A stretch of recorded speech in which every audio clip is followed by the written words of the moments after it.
علم بھی اور شوق بھی دونوں مقامات حیات، ان کو دیتی ہیں نصیب ان کا جہاں میں واردات۔ علم کو تحقیق کی کوشش میں لذت ملتی ہے، عشق کو تخلیق کی کاوش میں لذت ملتی ہے۔ صاحب تحقیق کو ہے بزم آرائی پسند، صاحب تخلیق کو ہوتی ہے تنہائی پسند۔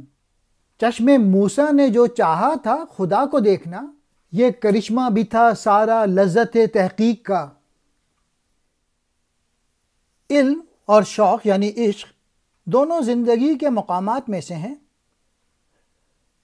ان دونوں کا تعلق مشاہدات اور تجربات سے ہے۔ علم تحقیق سے لذت حاصل کرتا ہے اور عشق تخلیق سے۔ تحقیق کرنے والا صاحب علم کو جلوت انجمن پیاری ہوتی ہے اور صاحب تخلیق کو خلوت عزیز ہوتی ہے۔ یعنی جو تحقیق کرتا ہے وہ لوگوں کے درمیان بیٹھ کے کرتا ہے، اور جو تخلیق کرتا ہے وہ اکیلے کرتا ہے، خاموشی سے کرتا ہے۔ حضرت موسیٰ علیہ السلام کی آنکھ نے اس ذات باری کے دیدار کی خواہش کی، اپنے دیدار دکھا، اور اس کی وجہ ان کی جو خواہش جو تھی سب تخلیق کی لذت کا کرشمہ تھی۔ مین میسیج یہ ہے کہ زندگی کا سفر علم اور عشق کی وجہ سے جاری رہتا ہے۔ زندگی کے لیے یہ دونوں لازم ہیں۔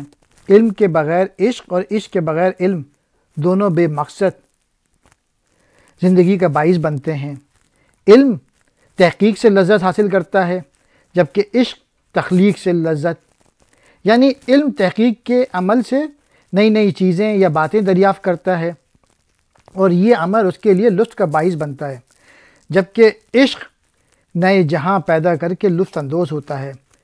تحقیق کرنے والا صاحب علم کو جلوت یا انجمن پیاری ہے اور صاحب تخلیق کو خلوت عزیز ہے۔